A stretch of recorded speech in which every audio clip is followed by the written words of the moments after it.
Mike Sierra 1 can't handle the truth. You're a cheat and a swindler. That's what you are. How can you do a thing like this? I am authorized to assure you these rumors are based on hysteria and are absolutely false. I repeat, these rumors are absolutely false. Welcome back, and thank you for joining me once again as I take another look into the relentless lies of Mike Zeroh. In today's video, I'm going to be taking a look at some more of Zeroh's lazy video uploads, and highlight how he just copy and pastes his version of events, and reuses it somewhere later down the line. His news just changes to whatever is needed, so something said about someone some months or years ago is then reapplied to someone else. The average viewer, or dare I say Zeroh subscriber, goes along blindly with what is presented, seemingly unable to join the dots that should bring you to the conclusion that everything you just listened to sounds oh so familiar. However, it's explained that Disney currently has a plan to fire Kathleen Kennedy sometime during this year of 2020, where it's noted that Disney is down to 3 different candidates that will replace Kennedy, and that they are in the process of choosing who will be the one to take over Kennedy's role as head of Lucasfilm. Now, Disney is said to have a plan to fire Kathleen Kennedy lightly, where it won't be publicly revealed that she is getting let go, and that it will be demonstrated that she is stepping down. Though ironically, Kennedy also wants to leave Lucasfilm since she no longer has creative control over the existing Star Wars projects in the early development phase. By Q3 of 2020, Disney plans to make a final decision out of the three candidates of who will replace Kennedy sometime in Q4 of 2020 that will go into full effect in early 2021 next year once the new year begins. Well, you don't have to be a rocket scientist to work out that none of what he said actually happened, and it was highly unlikely that it was going to, because as with everything Zeroh posts, it's just a figment of a very overactive imagination. That clip came from way back in March of 2020, making that clip 3 years old. But it doesn't matter how much time has actually passed, because it's now time to reapply that clickbait story to someone else. It's now September the 5th, 2023. 3 candidates are already in mind between most of the board members to replace Bob Iger in an attempt to improve stocks and to have a rebooting and remaking of the Disney live-action and animated classics, even if and when Iger is fired, and many of his plans are to continue on that front for the movies. Iger is described to be aware about the board and their growing issue with him, being directly responsible for the stocks hitting a 9-year low, and the board is reportedly extremely unhappy with Disney's image. I have heard rumors that Iger's contract could last up to 2031, but like I say, that's just something I have seen from other outlets. But that aside, it would seem that Bob Iger has also been given the 3-candidate treatment 3 years after Kennedy, who is still there. With Kennedy, people like Favreau and even Ron Howard were used as possible replacements for Kennedy. Of course, this story will go on to develop other stories in a similar fashion, like who these candidates are, or even how many there will be. It's the setup once again, a precursor to more news about a situation that simply doesn't exist. Is that Daisy is demanding a higher amount of screen time to become more prominent in this movie, since she is being treated like a supporting character in this film.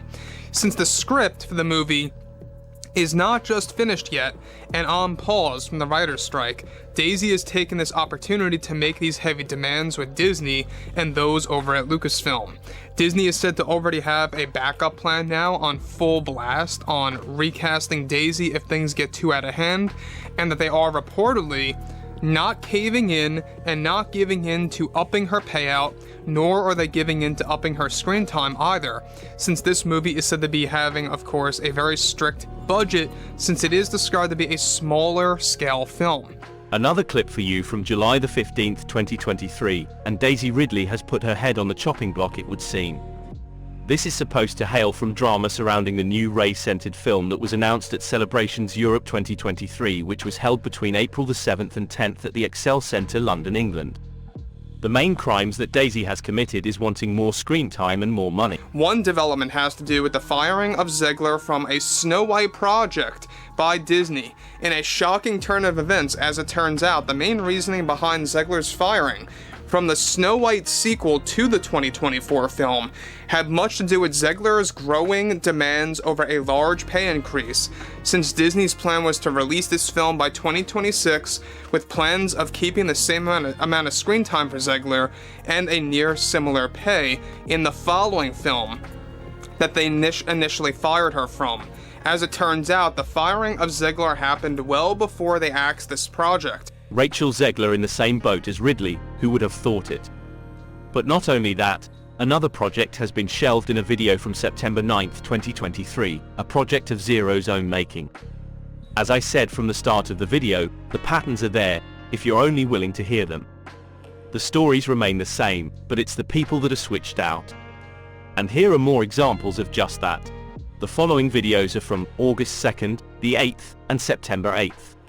Everything related to Phoebe Waller-Bridge. We've discussed about how she was fired from several Disney projects behind closed doors and exactly why that happened. A lot of it had to do with the failure of Indy 5 and how it really created a domino effect related to both Disney movies in general and the Indy 5 sequel as Hell in a Shaw. For the first time, Waller-Bridge seemingly confirmed everything that was happening behind the scenes by delivering the following.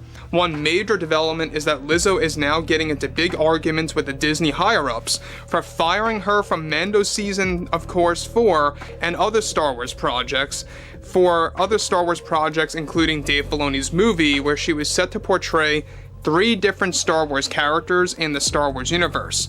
This is exactly why Peter Dinklage began to raise his voice and essentially ruined it for everybody when he called out Disney back in February of 2022, just before filming the movie in March. This is what last, of course, changed Disney's mind for their last-minute changes and how they were made to the story where they hired actors for the magical creatures.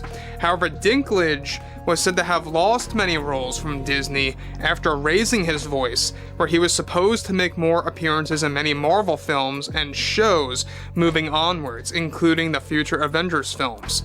Phoebe Waller-Bridge, Lizzo and Peter Dinklage are just 3 more names that have been added to Zeroh's list of disgruntled people put into situations that never happened, like Brie Larson and Pedro Pascal, who were also dropped from Disney shows and films which also included Star Wars projects of the same ilk. Again, it's history repeating itself. Take a situation and just add a different name. The situation remains the same, however, with little tweaks here and there to give it the desired effect. And in case you're wondering why Dinklage was included into Zeroh's little list of peeved celebs, well, it's because apparently Dinklage was turned down for a role in Snow White 2024. Hence his infamous rant on the WTF podcast, in which he never mentions his so-called role in this film at all.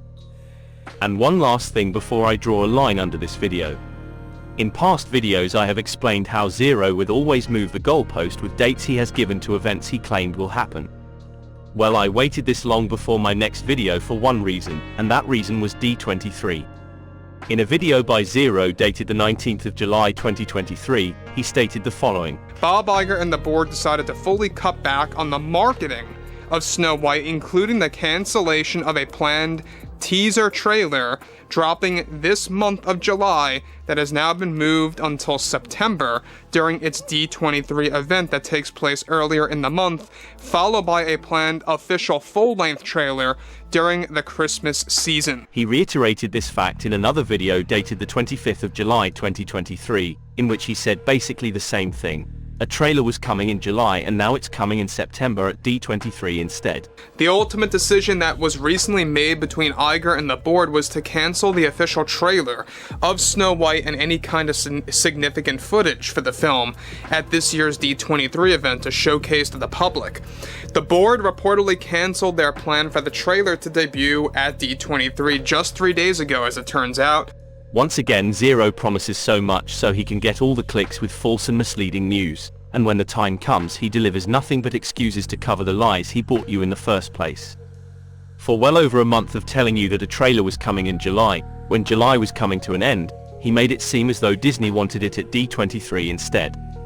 Then he made a video on the 10th of September, which I just played, which was after D23 finished, telling you that they changed their minds 3 days earlier, which equates to the 7th of September. That's 1 day before D23 even started on the 8th. Zeroh is a fraud, something people need to be aware of. It's as simple as that. Anyway, that's all I have for you today, so until the next time, thanks for watching and all of your support. Take care and I'll see you again soon.